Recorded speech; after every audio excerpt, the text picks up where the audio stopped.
Mr. Larry Cummings, and I think it is again and again coming recording part.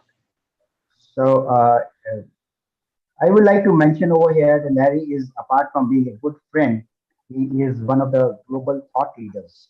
And Larry Cummings, as he is normally called, he is a chief connector, my dear friends. I will ask Larry to explain what do you mean by chief connector when he takes up the session. And more importantly, if I have to introduce him, he specializes in HR tech alliances. You know, it's an era of collaboration. So he believes in HR tech alliances. And one of the key words he believes is lead to results.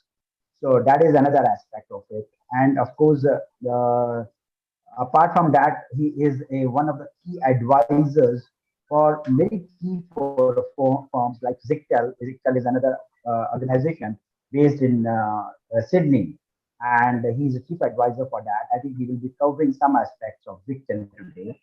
And we have with us Zictel's managing director, also CEO, founder CEO, Sandeep Gupta, also with us. And welcome, Sandeep. Besides this, uh, I think what Larry comes with is he works for particularly analytics. He believes that analytics is the key aspect in case we have to really take care of it. Talent development, collaboration, HR tech. On personal front, Larry is based out in Birmingham, Alabama, in the United States, and very highly connected virtually and digitally. So, with these words, I'm inviting Larry on this forum of Bombay Management Association. Larry, as I said earlier, Bombay Management Association, commonly acronymed as BMA, is one of the most prestigious bodies in India, based out in Mumbai, which is the commercial hub of India. So a lot of big corporates like Reliance, Mahindras, Tatas, their employees and the CEOs, they are the members of this particular forum. So Larry, I have given a small introduction of yours. Can we learn a little more about you before we dive into the key topic, which is internal talent marketplace? Definitely.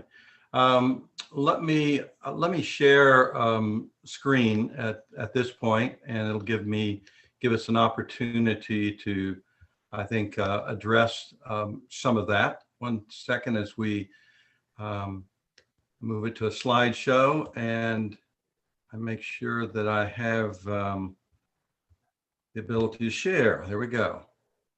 Go ahead and allow me to share.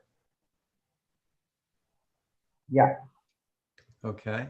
Lakshmi, he's giving him host rights also. Host rights to share. Okay.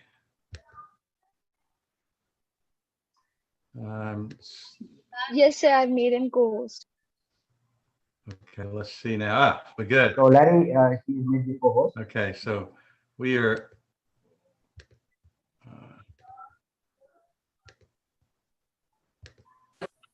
All right, so we're now sharing the screen. You see that now, correct? Yeah, the screen is visible.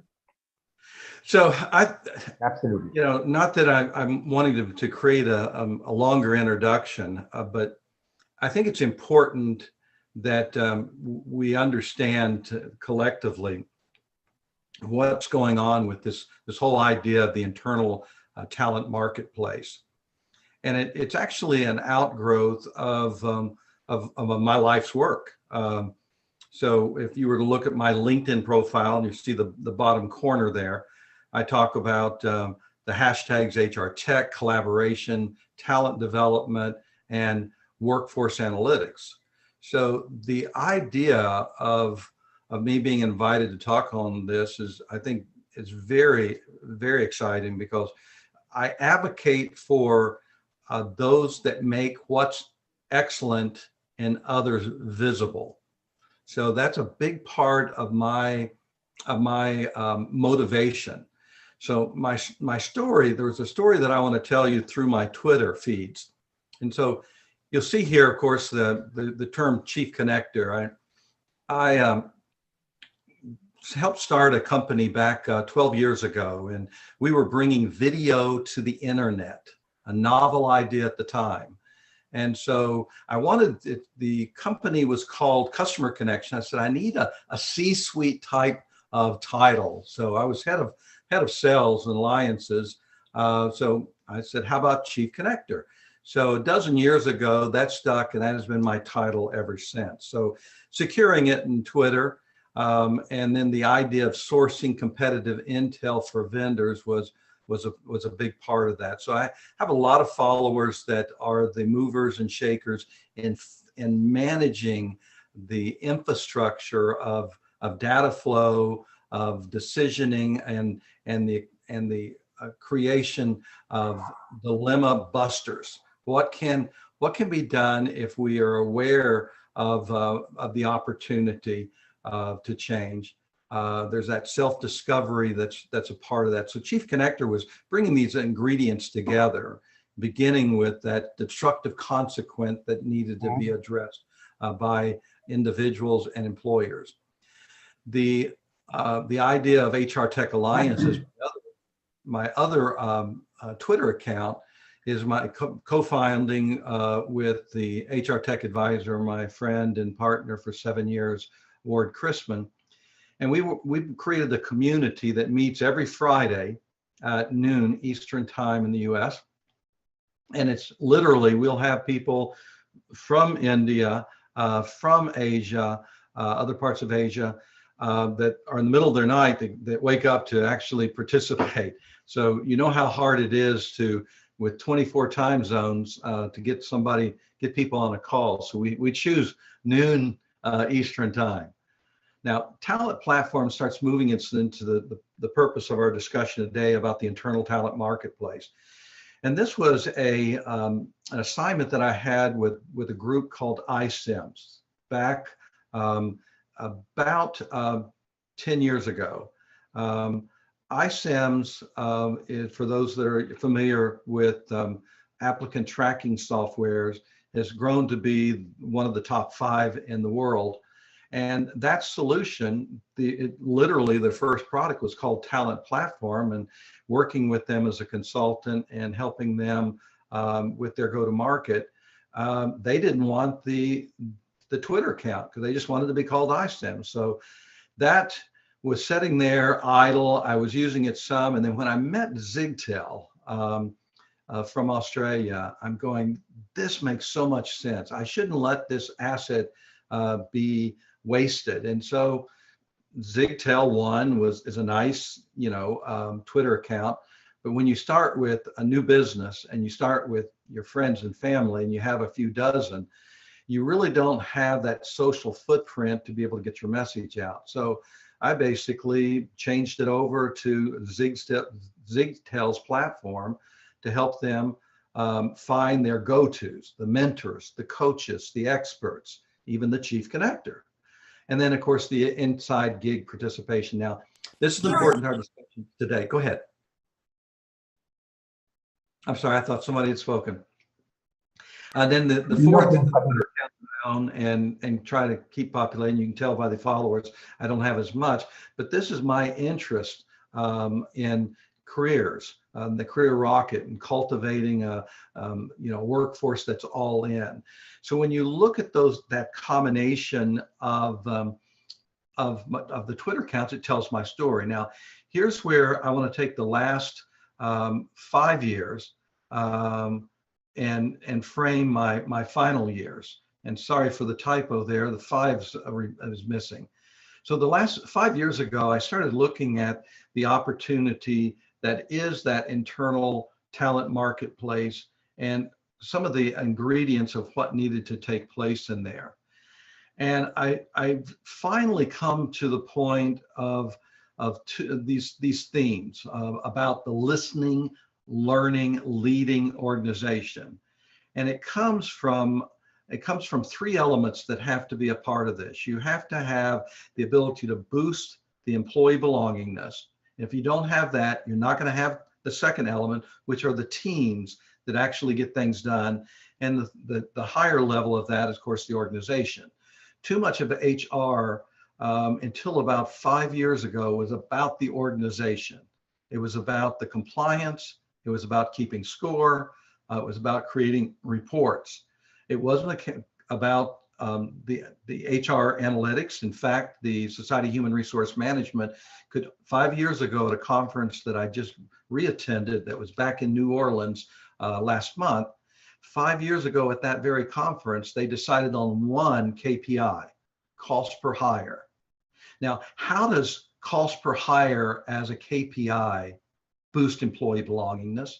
How does it improve listening and create learning and find leaders and grow them in an organization?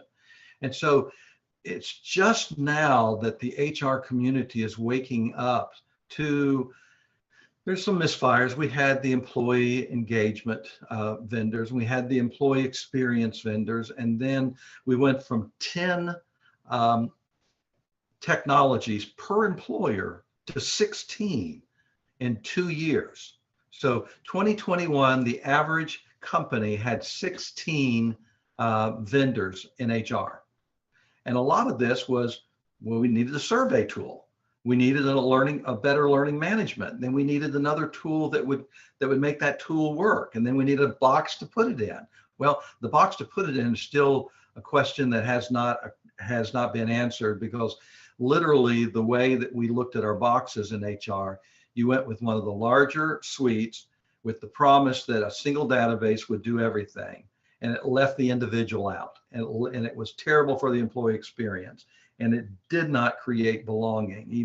Even if you had enough parties and different social apps on people's phones, it still didn't get quite to that point. So why organizations need to change?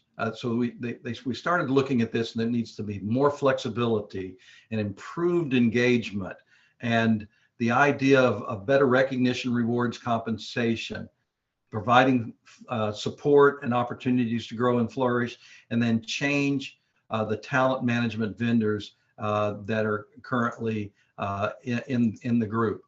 Now, the problem with this is none of this is true anymore. This is not enough. This is the typical game plan that still a lot of people are trying to do to create then that internal talent marketplace. They continue to spend money on trying on job boards, and the fact that there's, in my database, we have 26 categories of just talent acquisition. These are all the different supporting solutions that are under the umbrella of acquiring talent. The shift occurred, and there's a few different leaders in that space.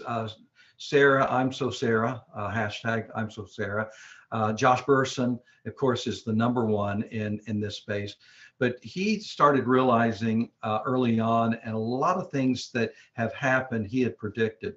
The last one that he predicted in 2021 was that we would move from talent, from acquiring talent to growing talent. And that's, I think, the importance of your organization, and the fact that there was a disconnect from organizations that were talking about management and HR. It is as if management was not a part of HR. So the idea of internal talent marketplace benefits are the ones that I've listed here, about improving employee productivity, accelerate innovation, and align talent to business priorities. Agile team is probably the most important in my mind. Improve collaboration, nurture leadership, improve talent retention, and empower business leaders and employees. And at this point, I want to take my breath and ask a question of my host. And that is, I was told him I was going to ask him what the definition of clavadaciousness was. You had asked me this earlier also, and I failed in it. It's interesting. I mean, it's a word I made up, is the point. And this is what has been going on with the HR technology community for so long. We call a new area that even the idea of a talent marketplace is a new term. It's a made up term.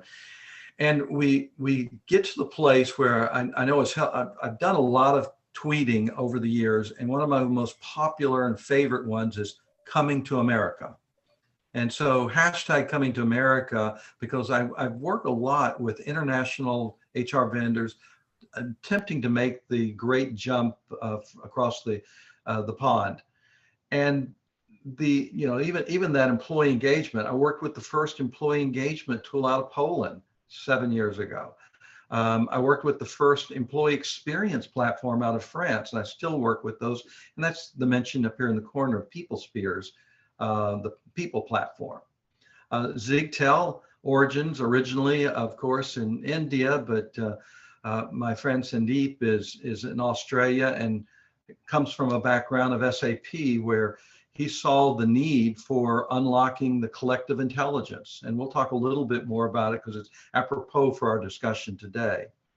ICOG, another Indian company that I love, in fact, great guys that I met, had several meals with at a couple of different conferences, but their solution actually speaks to benefiting this talent marketplace. And then we'll talk a little bit more about Sabre and ZL Tech and what's happening, that these two have the most unique offering to try to improve what's going on. If I can just throw all of those five into a category, I would call it the hyper-personalization digital employee experience. Now, that's too long to be a Twitter account. It's too long to be remembered to say all those words together, but it really describes what we have to do to get where we want to go. That hyper-personalization or mass personalization will allow the individuals to have their own learning plan. They can own their own experience. It cannot and has never worked being forced from management down. They are responsible for their attitude. And that's why it's important as we look at the lead, the learn, and the idea of the first one being listen, and most important. We look at that listen and understand that you have to have the right attitude in order to listen. So technology firms have already started embracing this digital experience a lot more. The overall industry, less than 10% of employers are addressing this. Now, that is one of the, when you go from 10 to 16 vendors for an average employer, you have to know that that's probably one of those or two of those that those groups have chosen over the last 2 years.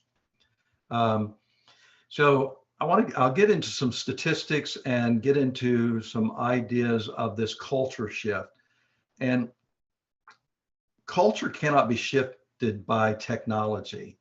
And there's still a huge gap between those that are service centric and content centric, and those vendors that still believe that they can do it with code. We've seen the biggest shift in the last 2 years, and that's again why this mass personalization is important and has taken hold. But we've had some other trends in the culture that have pushed this along much quicker. The DEI, the diversity, equity, inclusion, and B for belonging.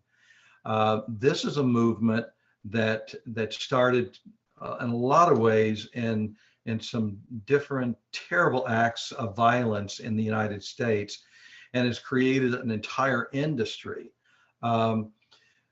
So Ward and I, we have these collaboration zones where we'll actually invite the vendors in for a competition. We've had 3 events over the last 2 years. One was diversity and equity, and then we did one diversity, equity, and inclusion. And the last one we go, wait a minute, we like this word, the and the B, belonging. So 9 months ago, when I saw that word belonging, I'm going, that's it.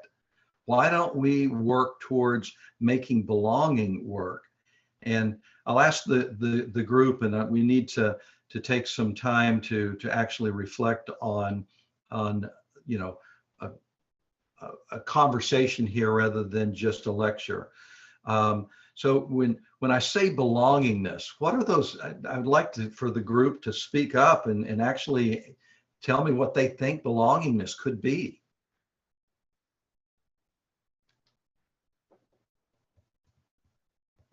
Uh, can we expect feedback, comments on what belongingness means? Yes. So thank you for spelling that clavidaciousness for me there. I hope my spellings are right, sir. It's yes. I mean, it's not in the dictionary yet. The idea of belongingness, I mean, the idea of diversity, as you see in my background, I also affiliate with being Indian. Now, I'm a Blackfoot Indian from the north of the Midwest and the Minnesota Canadian area. And it was a tribe that actually was very, very civilized. In fact, if in management, you probably are familiar with the pyramid that we talk about, the self-actualization being the top and the necessities being at the bottom. So can anybody tell me what that pyramid is?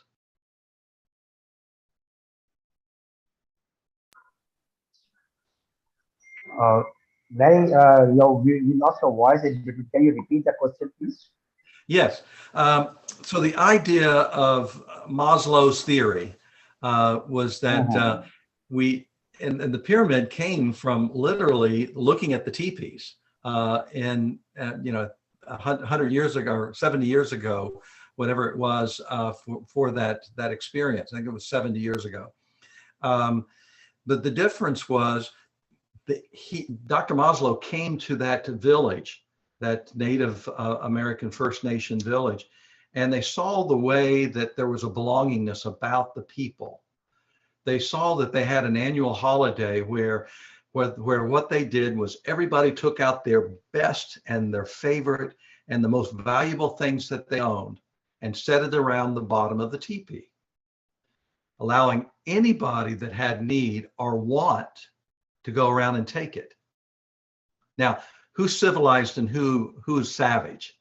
So when they were trying to do, working on this idea of the Maslow theory, Dr. Maslow said, the Western mindset will not allow that kind of understanding because they believe self-actualization begins at the bottom, not at the top. They start with the idea of having that community and that aspect of belongingness. So I just, just to let you know that being a Native American, except for the black hair, my sister, looks at more, my brother, especially because he still wears his hair braided and with a headband and makes Indian jewelry. So, but it shows an aspect of belongingness that now it's popular to be a minority, that the DEI is an important movement in our culture shift is the point that I wanted to make. So then you had the hybrid workforce, and it's not going away. As much as larger companies say you got to be in the office, people are leaving if they're forced to go back in the office. And now you've got the aspect of presenteeism. That's why they're not in the office. They might be present on the Zoom calls, but they're not participating. And this is a big problem with millennials and the Gen Zs, is if they're not all in, if they don't feel a passion for their work, they're not going to do the work and they're going to leave. And that's why you had 33 million people in the US change jobs during the pandemic. But here's the statistic on that.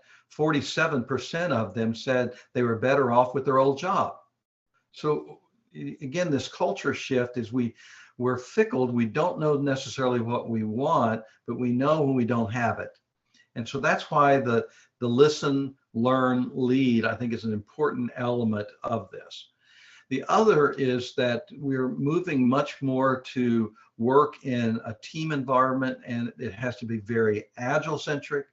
There's of course the Great Resignation, which is most of what I like to think about is the Great Realignment. Now you can get into the position where you can find that career that will allow you to learn and grow. Then the idea of seamlessly connected for rapid transformation. A little bit long in the tooth with the number of words there, but this is again back to my chief connector. I've worked with every technology that has promised to be seamlessly connect vendors together. And there's still an absence of a good program. It's just very difficult to build something that is going to be easily implemented. But for rapid transformation, you've got to have access to the information. And that moves into the other aspect here of democratization of workloads, which is also what I refer to as democratization of data. Who owns the data? Well, we've agreed in Europe that the individual owns it. Equifax believes they own it. If you're familiar with that giant in the market, and they're as I put them, they're the dark Death Star. They're Darth Vader, and they're located in Atlanta, Georgia. But everything they're about is to pull the data together, sell the data, and then resell the data.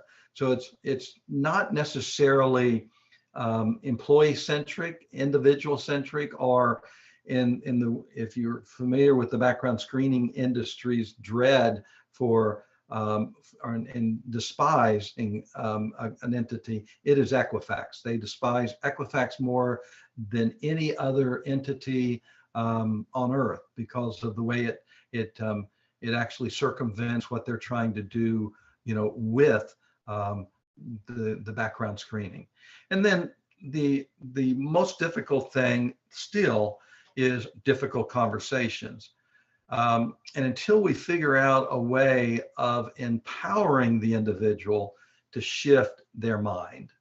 So shifting people's mindset becomes truly important for all of these cultural problems or issues to take place. If we cannot shift people's mindsets, then we're never going to be able to have difficult conversations without that individual feeling like they need to leave. That's why 5 years ago with Josh Bersin, he introduced some concepts about performance management that effectively says you have to realize when you do an annual performance review and you've got a spike in people leaving, did you really want that to happen? Well, that's because you can't do it once a year. You can't do it. It's got to be instantaneously. It has to be in the flow of work. So those are the reflections on the traditional performance goal setting is not always a true reflection, of course, of the individual's capability and aspirations. And people are hungry for more opportunity and career growth. And I'll share some statistics on that as we move along here. I've got a bunch of statistics, and I don't know that I wanted to go too deep into all of these.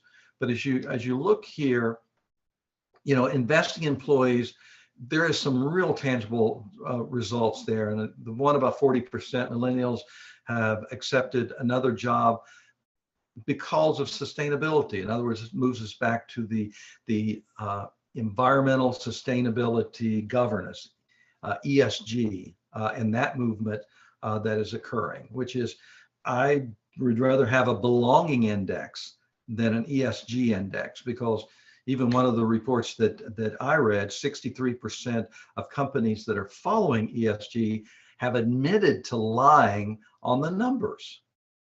So what good does it have except for the idea of, hey, we've got to make sure we do the DI right, and we have to save the world. But the idea here is it's still very, very important to millennials to know that sustainability is a part of a good corporate citizenry. So I want to just go down to a few others here. This is on the listening side, and this is, again, I think the most important element for our discussion today, because if you can create that 100% belonging culture, one in which leaders are invested in the support and growth of the workforce and employees, but the employees have to be invested in their work. So this is not like a benefit program saying we're going to give you all of these benefits and not ask for anything for them. This is the normal contract that workers have had since time began.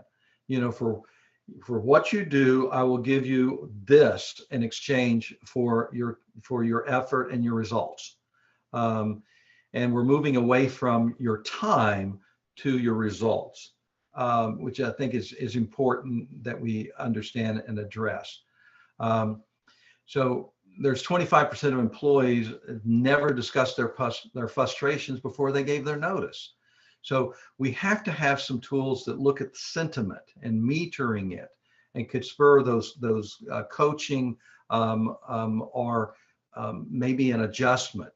But that, of course, can spur a difficult conversation, because if you can have you can be enlightened with which employees are getting ready to leave.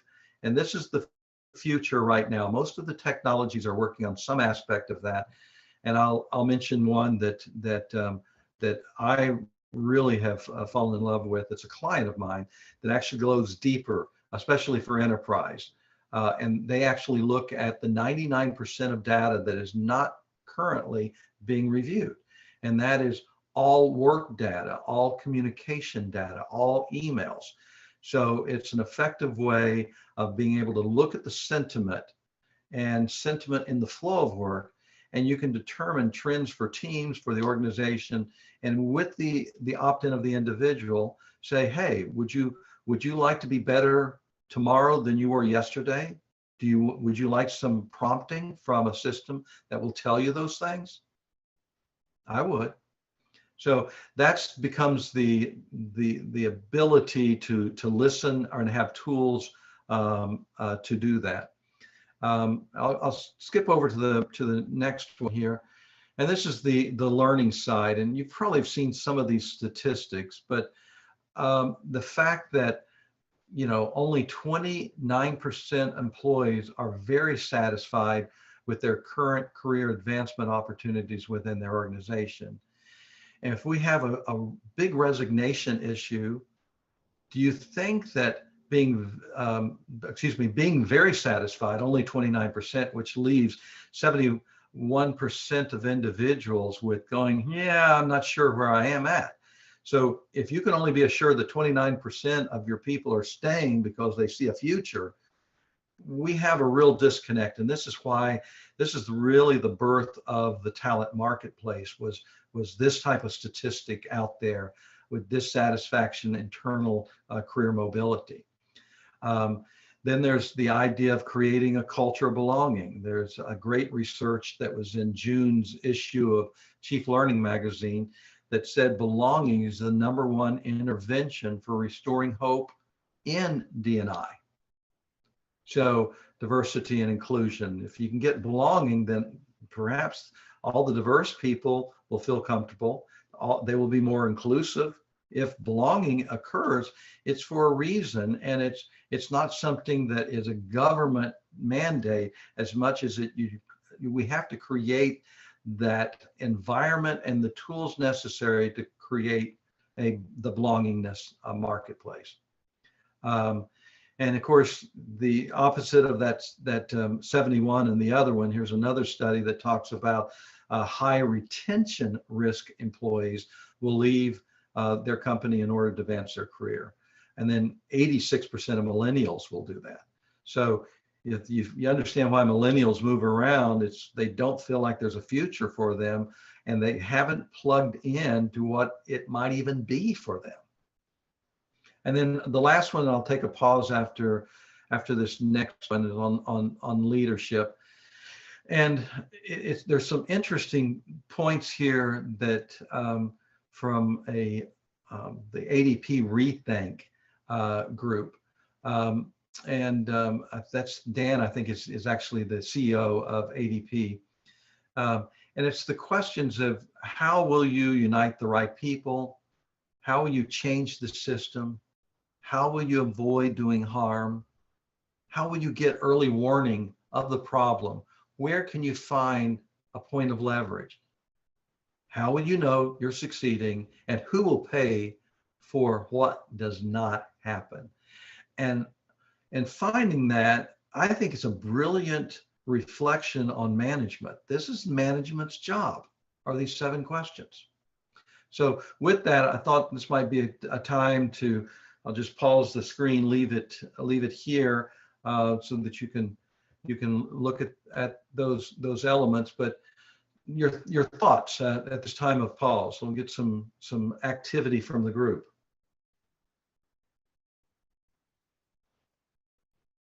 Yeah, Larry, very interesting thoughts you have mentioned over here: leading, listening, and of course, a lot of aspects which you covered about belongingness index. I just wanted to understand from you, this is something which, yeah, these are the pain areas of the businesses nowadays. I think you rightly mentioned that biggest pain area of the business is about the great resignation. And how can in this current scenario, when there are a lot of opportunities to learn through Quora or through LinkedIn, but still employees are not totally engaged. I mean, I think you are one person who has talked about that you are a chief connector. How can give me I think one analogy I can get is from Simon Sinek, the golden circle, the why part of it. Do you have the why of the chief connector of the employees with the employers, so that stickiness is there in the organization? So that is something which is the biggest missing in the organizations. It's interesting. It's not an easy problem to solve. It's like those 7 questions. Yeah, I mean, you're a genius if you're able to pull that off in any company, but it really speaks to the dynamics of our culture now. And the last question has been missing for so long, and that is, who will pay for what does not happen? Because we have spent too much, and I'll use the word kumbaya, the idea of can't we just all just be friends? Let's just stop work and have a training session. What has emerged, and I find remarkable, is training in the flow of work. And there's more and more technologies that are adjusting to that. And some of those are called the micro learning. Some of those are what was traditionally the F1 key on your computer. When you hit the F1, it was the help. And so we're constantly looking for help in understanding those dynamics. So how can you determine what a person really thinks? We have 3 ways of doing that. They will tell you in the flow of work. They will follow up and answer a survey, that's self-reporting. And then there's an additional one, and this is called applied social network analysis. Now, I saw this first in the Middle East, and it was used by banks to look for fraud. This is about 15 years ago when I was working with a New Zealand company that had an assessment test. And it was funny. The assessment was 3 sessions of 2.5 hours. Okay. And I'm telling you, you cannot bring that to the United States. Nobody's going to sit for 7 hours on taking a test, for employment or for others. But, if you allow the assessment, now the reason his was so good, he'd ask the same question 7 times, different ways, and he would find people lying about it. And so, of course, it would point out the liars. Self-reporting, which are your surveys. Are you going to lie? Are you going to lie in your exit interview? Yes, because you don't want bad things to be said about you. You want them to be a reference. And So there's a certain element that the difficult conversations never occur because nobody wants to poke the 800-pound bear in the room. So, So how does collaboration do this? And as chief connector, that's why I'm saying it can't be done with just pure technology. so you just mentioned about few technologies which you are already consulting with as an advisor. Do they provide, like Zictel, do they provide some kind of solution so that they can help hyper personalization of engagement or increase the belongingness index? Let me skip to one of these, and this is part of the brilliance that I believe is needed. And this is what Zigtel does with their gig projects, or their inside gig, or what they call their opportunity hub. And this is again back about the agile workforce. If you're just the use of this, and I think this is brilliant because you'll have groups that will have project management tools, but this one is about opportunity. So it gives the chance for someone to be upskilled in the flow of work. So you might have an initiative and you announce it on the site of saying, hey, we want to solve this problem. And then someone raises their hand and goes, that's a finance problem. My department, that's our responsibility. That's nobody else's. Don't touch that. And then you quietly say to them, it's everybody's problem. And so what normally has been done with projects is everything is very territorial. And so the idea of being able to innovate is when bringing in new ideas and people that are on the outside with fresh eyes.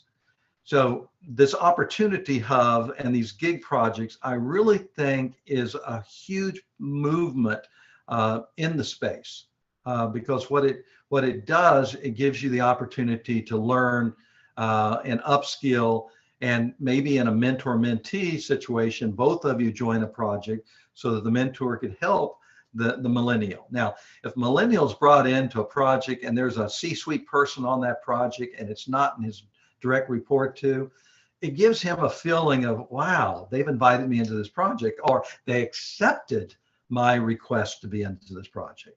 So you can see immediately how this might decrease the problem with flight and improve retention in an organization, because guess what? You're not going to want to do a project unless it's something that you want to do. So that would be an example of it. Let me give you here a bigger one, and apologize for putting out my 5-year past map here and my 5-year future, but this is going to be my future. I want to have, this is my Swan Lake. This is my crescendo effect. I'm wanting to bring a solution stack together, and honestly, these are the players that I've chosen. I mean, I chose Zigtel because it not only does the one-on-one, the mentor to mentee, and the one-to-many element for coaching and for expert engagement, but it also has that gig function. So to be able to unleash organizational. Now you see here in the middle, and here's the fuel with which I'm making this work. One of my clients was purchased by EY. It's on their tax side. He's actually now director of the EY's workforce technologies director for the Americas. And so the idea of Yasser's involvement and goes back years and years, 4 years ago, because we were trying to do some things that would take away clients from Equifax, because there was a huge thirst in the market. Hey, anybody that's got a competitive product, I'd rather be in partnering with you rather than Equifax. Well, Equifax, Experian, and ADP bought up the 10 groups that I was trying to work with over that period of 4 years. And they were constantly buying them up. What happened is EY, if you're working with them on deep data dive and the predictive analytics and the idea of big data, you're going to normally sign an agreement that you're never going to sell your company to Equifax. So now I've got a group that is anti-Equifax, that is at the core of what I'm doing. And we're trying to create this transformational element. I'm using the fuel of their work overdue tax credits and some of their other workforce services to actually free up money so that these vendors will have the ability to say, here's my bill, and the clients of EY would say, well, you saved me $1 million here, or 300,000, bingo, no problem with paying your bill. So bringing these together was the point of it. Would you like me to go deeper or into these? Maybe we can discuss at the end in case there are some questions. As of Okay. now, we can focus on how we can have an engagement platform in the organization. Okay, and I think that becomes back to here. I think a lot of this is that upskilling journey map. I think again, it's another way of saying you've got to have these, you've got to look at these additional elements here. And this is where, like on the last one about building a chain, it's remarkable how many young people I talk to that don't have a LinkedIn, or have a LinkedIn not using it, or don't have a Twitter account, and they're coming to America of business. So you have to have these, you have to have a touch in the social media. So the idea here is to build your network. And here's one of the stats from Belonging. If you have 7 contacts in the business that you consider friendly, not friend, friendly, you're going to stay. That's belongingness. That's the number. 5 will keep you from maybe not looking as much, but 7 seems to be the magic number. So if we're trying to improve employee experience, we got to get our mind right.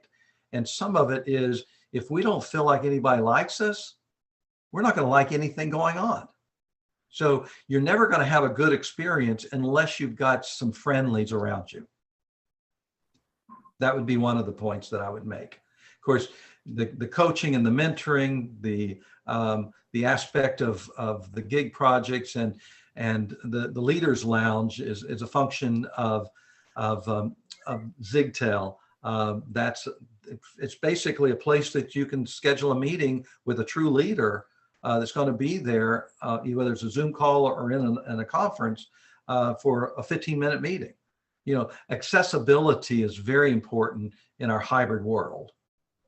And this is, you just don't meet them in the cafeteria or the water cooler if you're a remote worker. And so your career suffers, actually.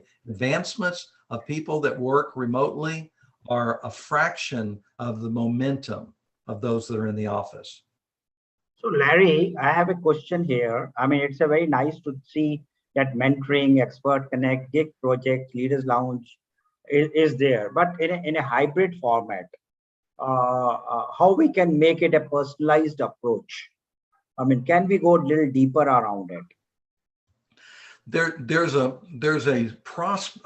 group that I'm a prospect for in India, and the guy is constantly making comments on my social media post. Does that make me like him more or less? Of course, more. Okay, so there's some tools, and that's one of them. One of them is just that the common courtesy of spending some time and reading an article and making a comment about that article. You know, so I think that would be, I don't know if that completely answers your question, but that would be, in my mind, one of the ways that you could do it in a remote setting. The other is to schedule some remote settings that are not work related.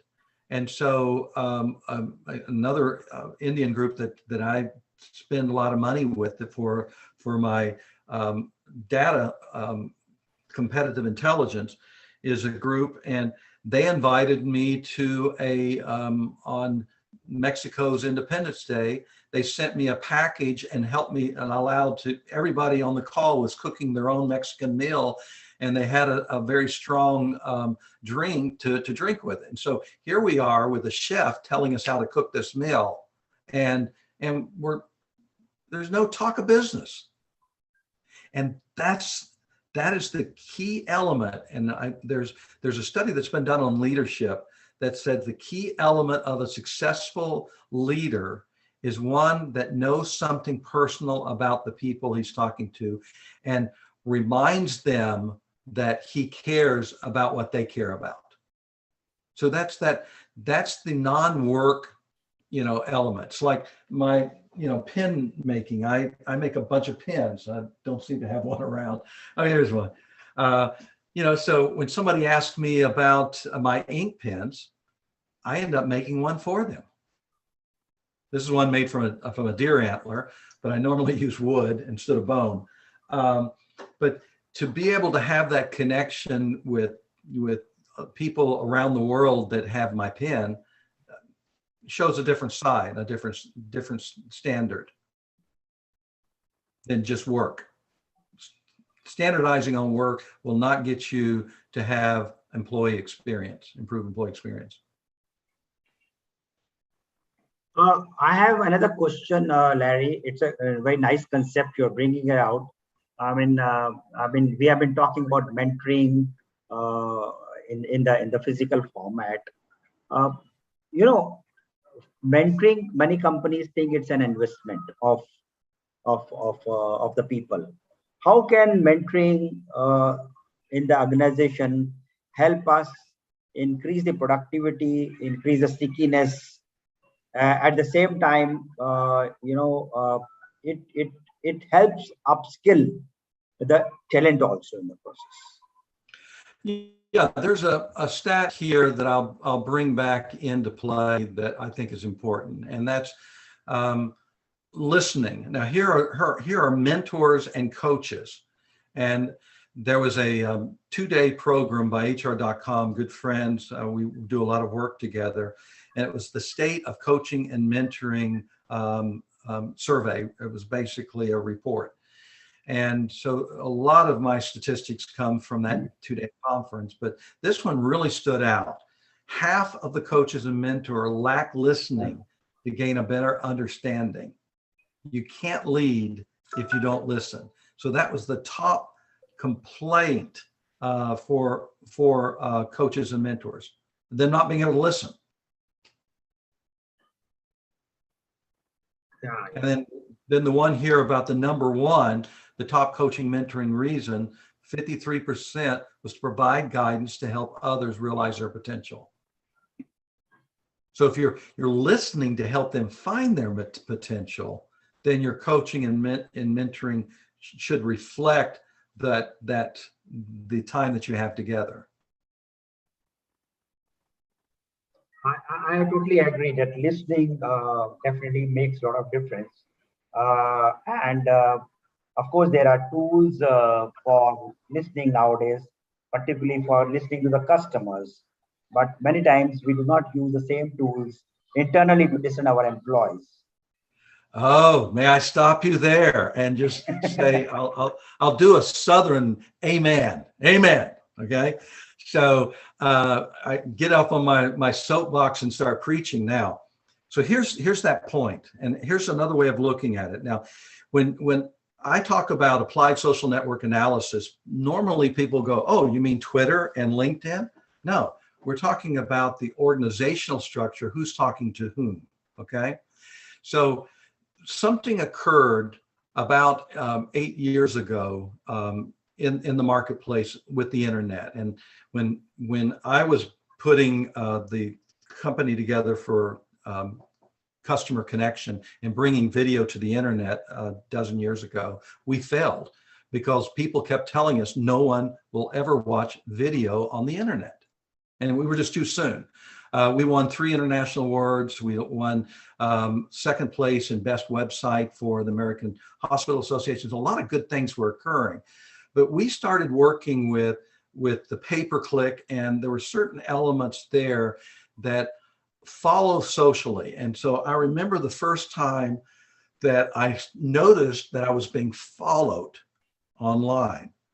And then right now for me, it's every time I go online, somebody's trying to sell me dance shoes. Now, for those that now know that I have Native American in me, I love to get on the warpath and dance like a Native American. Okay, I go to Zumba classes 3 times a week at my age. I love to dance. So I have never bought a pair of dance shoes in my life.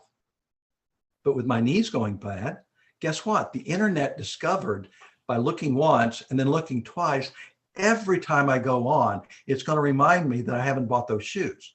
Now, that type of it's somewhat accepted today. And that's unless you wanted to go in and other than yourself logging into the internet, you're going to have that building effect. Now, this same thing about customer understanding all of the social elements of who they are, what they are doing, is now being going, well, maybe we should be doing this for not just for customers in the retail setting, but customers in B2B or vendor to vendor. And so that started occurring about 5 years ago.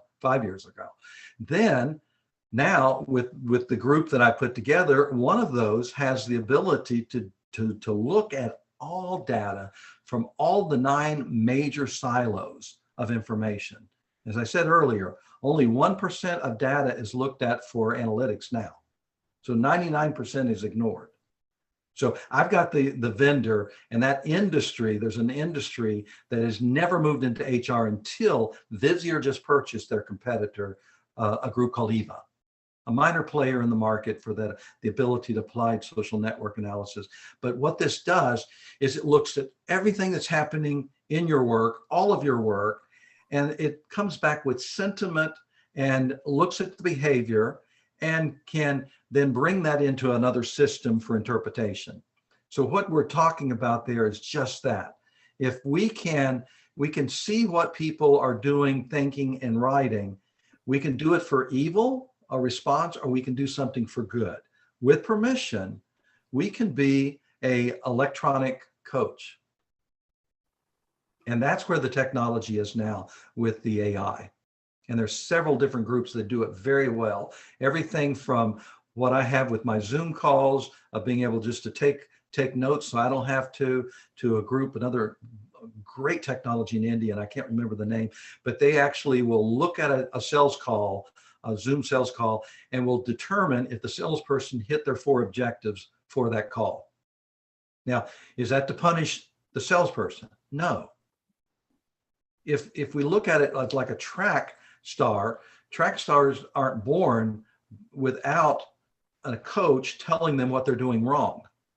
But it has to be done in a way, and in American business, probably in the entire world, we don't like to tell people they're doing something wrong.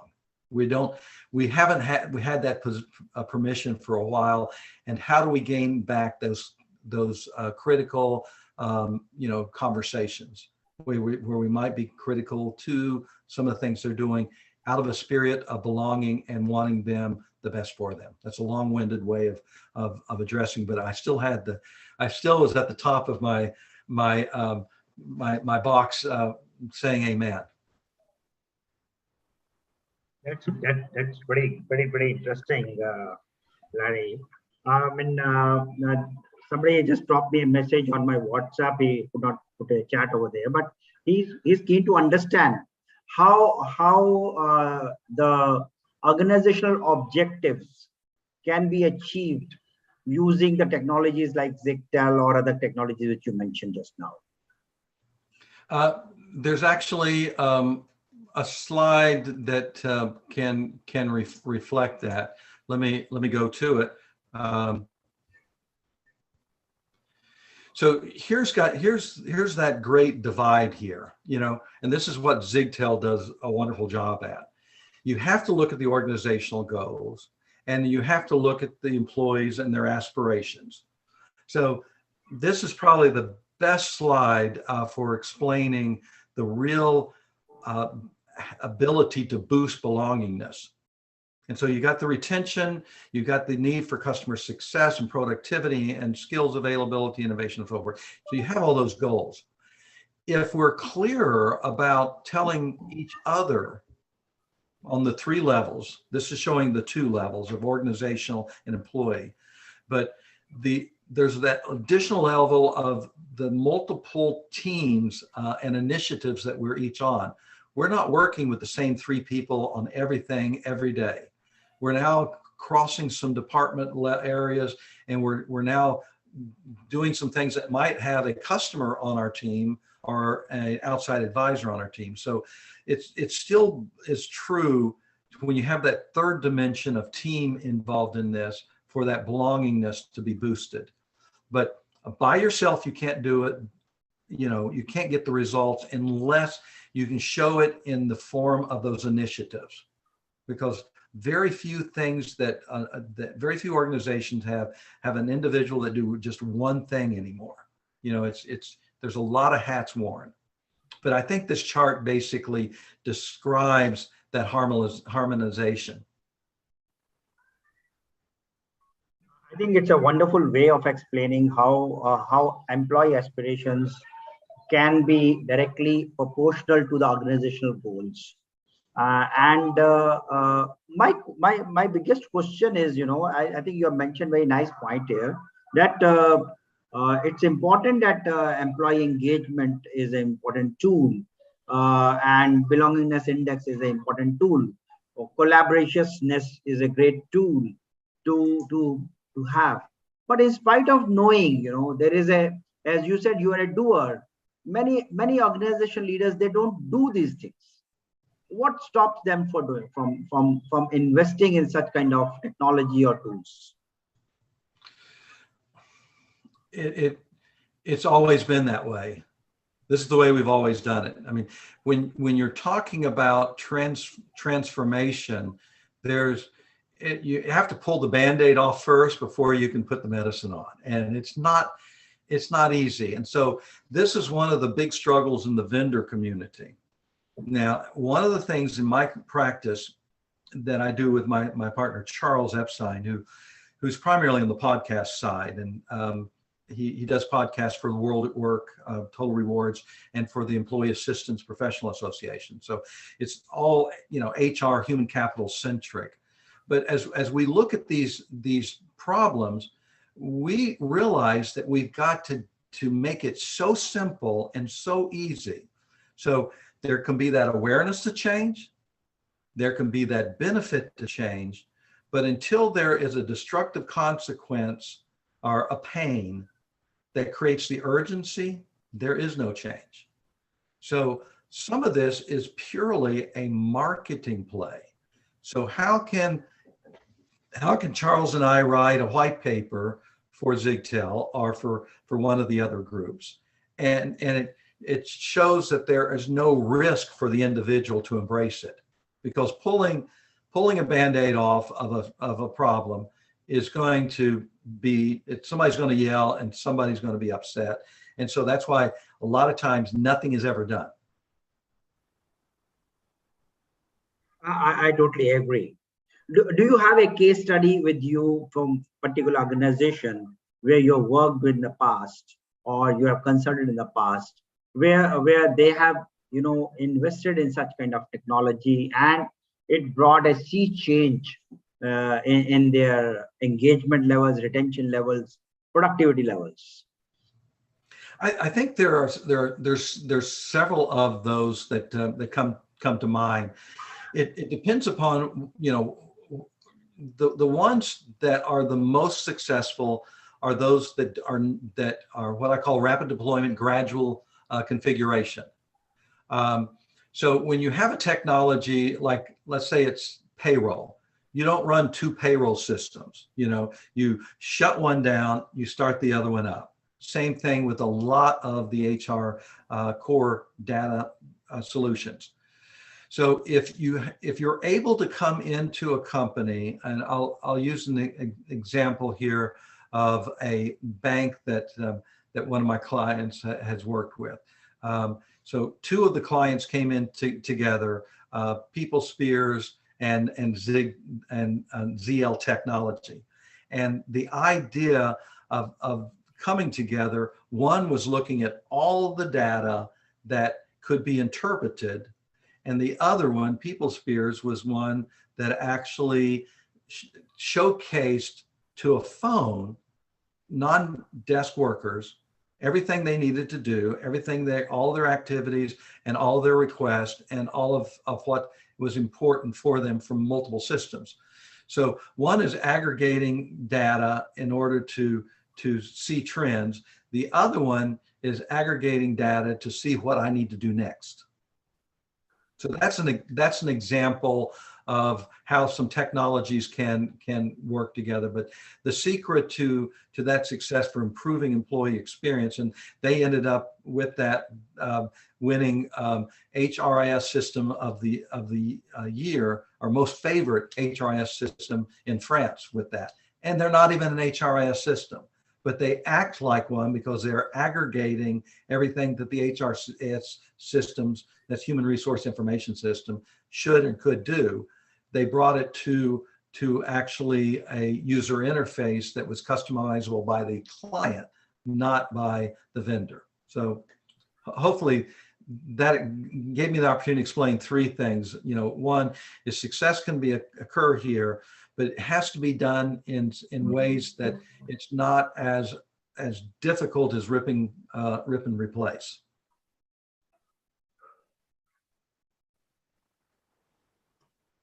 Yeah, thanks for sharing that kind of case study. I started with the one particular aspect that Simon Sinek's golden circle, and everything starts with why over here. I'm able to connect a lot similarity between what you're presenting in the slide and, of course, the why part by Simon Sinek. What do you think about it? The why, I've not said it very much, but it's really central to my consulting. When I had a consulting practice, I don't like to call myself a consultant anymore. I'm trying to create an environment where leads become results. That's why I started that entity. But so every one of my clients knows of one thing that I always say: SWWC. So what? Who cares? That's answering the why in a big way. When I say that to a client, I'm basically saying they might think it's important, but to the person that's going to make the decision, or the person that will stop reading the article, so what? Who cares? So I think that's probably almost a Gen X millennial mindset. The way I used to always address my consulting assignments of going, come on, who cares? The why makes you care. That's what you're asking. Yeah, absolutely. I think my thought is that whatever we do, it always starts with why. Whether it is a leader who has to be visionary, what things will fall in place. So if I have a very strong why, I will definitely work on my engagement of my high pots with my high, subject matter experts. There's a methodology that I created years ago, a selling methodology with two other gentlemen. We never published the book, nor did we use the 60 hours of training, because one of them tore up the release forms and I could never use the dozen videos that were done either. But it's still on my wall here, and it's called Catalyst Self-Selling. And so this element of self-discovery is where the why comes in. It's self-discovery, self-motivation, self-resolution. Okay. So if you do it for somebody, it doesn't get done permanently. It is not, you might, because you have a stick, keep somebody in line, but as soon as you turn your back, they're going to go out of line again. So we can no longer rule with the stick. It is not possible. So you have to have them discover their awareness to change. You have to have them to self-motivation so they can actually look at the benefit to change. Now you can feed them some information as far as what the benefits are, but the urgency only occurs if the destructive consequences that they're facing, you get to the place where the why is, hey, why are you suffering from these destructive consequences when I can remove them from your life? Bingo. Now, it's best if they self-discover that and they self-resolve that. So this, what I've described, is the way the internet sells. There are no salespeople on the internet. The salesperson, the salesperson is the information, and it is actually the infrastructure that allows that self-discovery and that self-resolution. Click, and buying it. Yeah.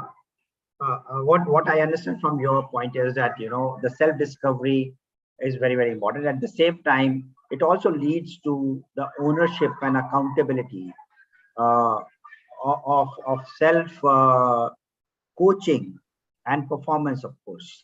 Ownership and accountability goes hand in hand with the employee development. I'm talking from ownership and accountability with respect to the CEO or CHRO, who has the responsibility not only of you know, delivering results, but also ensuring the upskilling of the employees, especially in the VUCA world, when the digital talent is, you know, much in demand.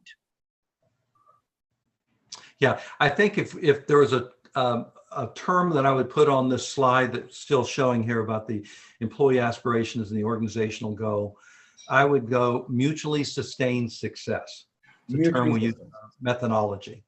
When I say mutually sustained success, it says what we're trying to get at. You cannot do this employee by yourself, and organizations can't have goals unless someone has bought into the why and shares it, and that's becomes then the result, which is mutually sustained success. That's the goal. Oh, that's good. I think Mr. Sharma has raised a hand, and sir, can you please unmute and ask question? So Larry, thank you very much for a very detailed and practical aspect of the whole employee journey.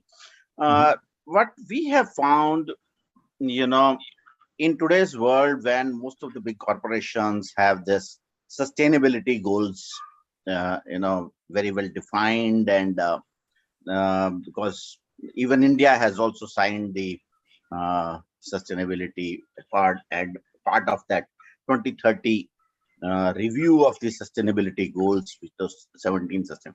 In those, what I have found is the role of HR in aligning to the organizational sustainability goals is very important.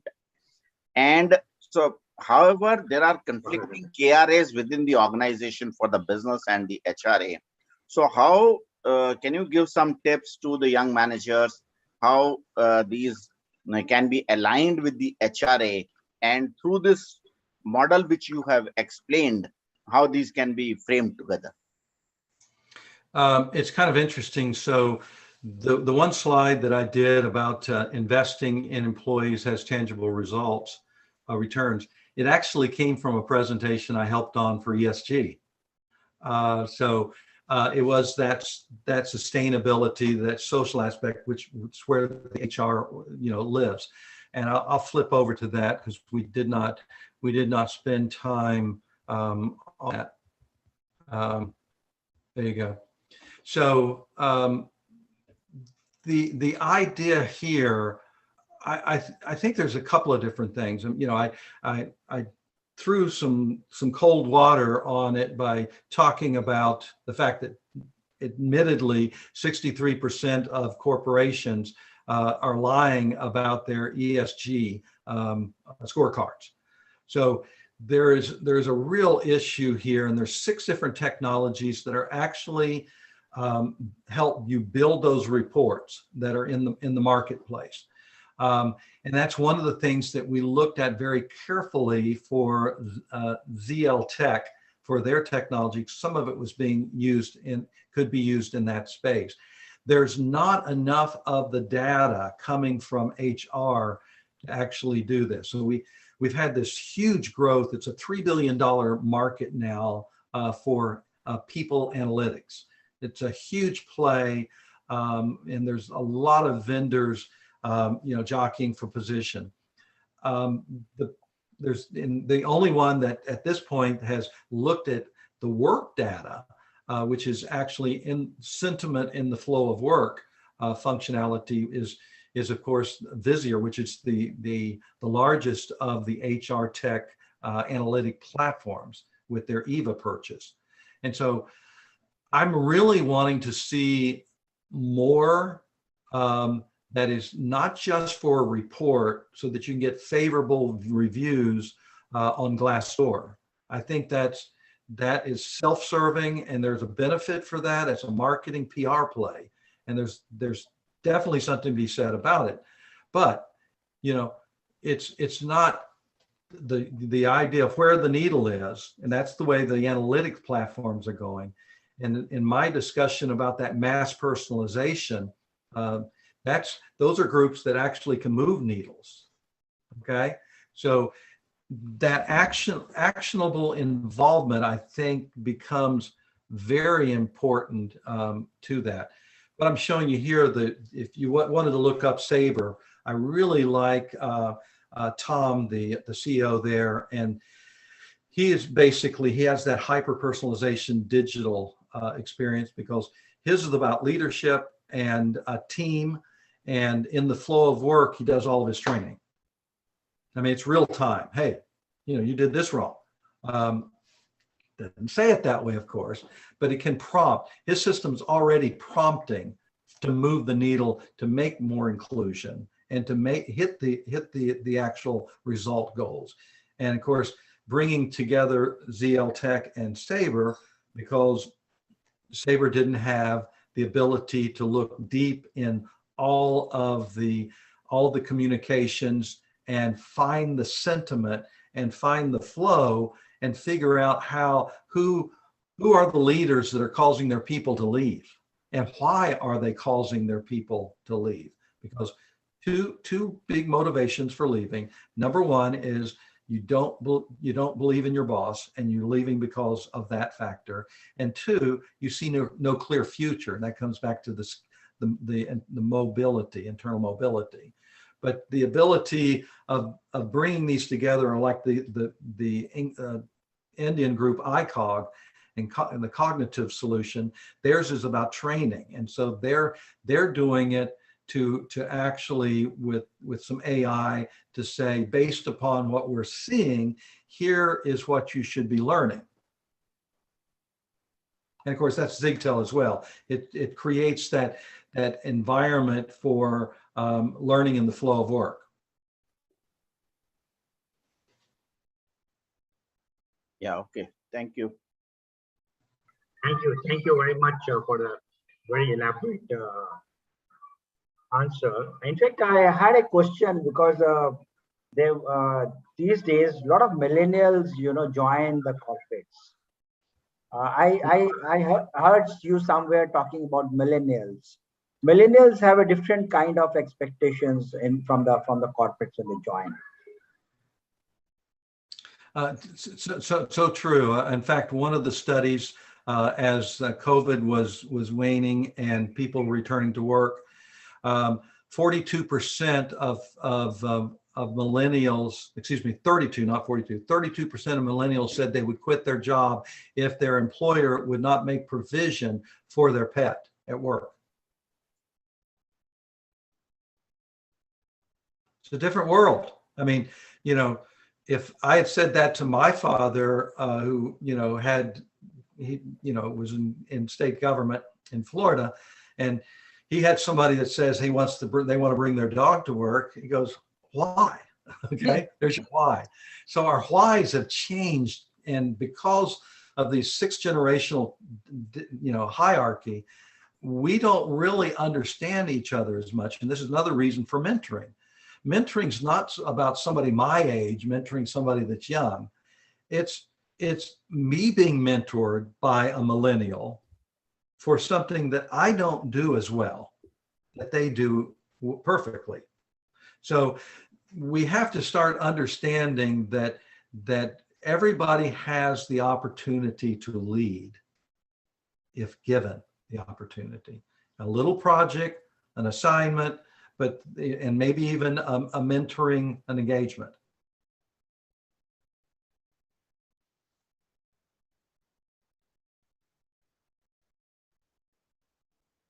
I think that is where you mentioned about listening in the organization is very, very important. And listening to the millennials is even more important. Yeah, and so the idea is, there's another stat that I didn't share. 64% ask if they prefer more frequent or more meaningful recognition. They wanted their recognition to be more meaningful. So listening would have been the surveys that you dropped a note in a box, outside the break room 40 years ago.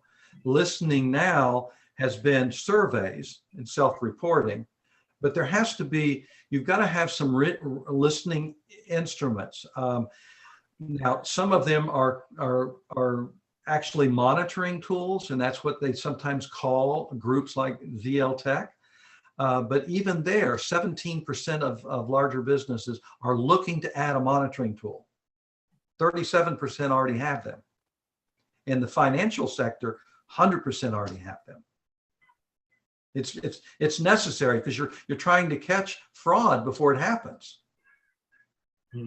I mean, the case in point with EY, you probably heard about the test where it was an ethics test for the last part of the certified public accountant test, and internally in Ernst & Young, they passed around the answers because the last section 5 of the CPA exam is almost always the same questions. In fact, your test is ever how long you want to take to finish it.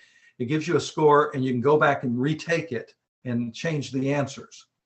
And so the idea was, well, since we know all the questions, let's let everybody know what the answers are. And so they did that, and they sent it over the internet. Well, if they had the ZL Tech, that would have been noticed, and they wouldn't have had that $100 million fine. You mentioned about That's the data government. Yeah, you mentioned about E&Y.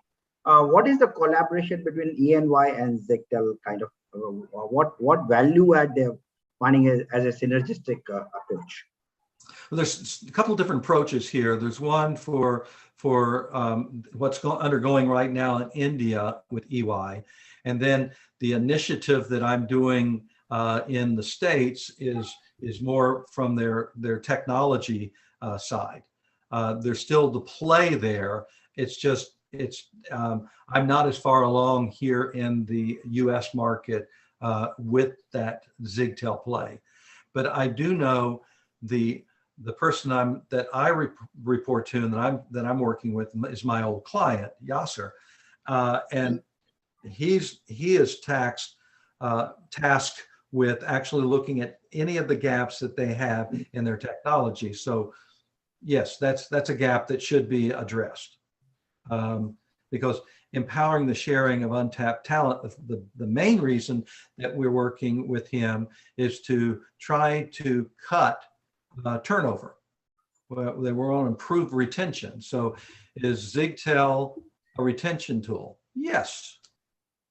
Is PeopleSpears a employee experience tool? Yes, first in the world. So is Sabre a team governance and team leadership development tool? Yes. Now, each of them have elements of the other. Each of them actually have some competing functionality that one or the other might have to turn off in order to accomplish those results. But when you're doing, that's why I mentioned this rip and replace. I can't go into EY and expect them to rip and replace anything, being a $40 billion company. Transformation is very difficult when you're larger. So you have to find a why, back to your point, and address it with a smaller group, or in this case, not the entire operation, but the Indian operation, for instance. And then you develop a case study. And the beginning of sales is when case studies are believed, as it is for most vendors. Okay, one last question, because we are, I think, at the end of our timing program. But I mean, because when we implement any technology or tool, how much time normally it takes, for this kind of tools like Zictel or other products to get 100% functioning, turnaround time? 100% is never achieved, okay, in my mind. Now, that's why I'm a firm believer from my days at Sage Software that we want to work with groups that where we have that rapid deployment, gradual customization. That is where I came up with that term, working as the officer responsible for channel development from the advisory board for Sage CRM. So I don't think you can have a win by just throwing everything into the battle. So no different than what Russia tried to do, it didn't work. So if you have the ability to play, if you're familiar with the board game Risk, it's, you can't take over the world if you don't have the resources. So vendors shouldn't try either. Okay. Thank you very much, Larry, and for giving a lot of insights with respect to engagement tools, belongingness index, collaborativeness, collaborativeness. I learned a new word. And I'll keep on trying to pronounce it also. So before we wind up, of course, I'll request our president from Bombay Management Association, Mr. Rajesh Sharma, to please say his word of thanks, please. Okay. Thank you, Larry. As I said earlier, also the presentation was very detailed, and human resource in any organization is the most important. That's what we feel, and in more so in today's times, we have seen post-pandemic organizations are really struggling with their attrition because people have started moving out, and how to keep their best talent. And the AI tools and the framework which you showed will definitely help the young managers and the organizations to take some learnings from this session and take forward the discussions. So thank you very much for the session. I thank our past president, Kavita Lagateji, also, and our executive member and our secretary, Supriya Sajdeva, who has been present in this session, and BMS staff for being very actively working to make every session a success. And thanks, Jagmohan, for being a very, very active, coordinator, and incisively you have been asking questions. I think that's very good. So thank you very much. Look forward to many more such sessions. Rajesh, and I would like to just add one element, and that is, you write something, I will comment on it on social media. So do connect with me, because I use that as a tool for learning. And it's also, if there's any way that I can help mentor any of you in any of these areas, I'm available. Thank you very much. Sure. We will definitely. Thank you. Our past president, Kavita ji, has conveyed her thanks. She says it's a great conversation. And thank you, ma'am, for your comments. And once again, I must say that all the participants for spending your time with us, all the professionals, the SMEs and corporate managers who have specifically come to attend this program. And Larry, thank you very much. And Sandeep, thank you very much for your time. We connect again, and we'll definitely be connecting on social media. Thank you. Namaste. Sat Sri Akal. Adab. Namaste. Bye.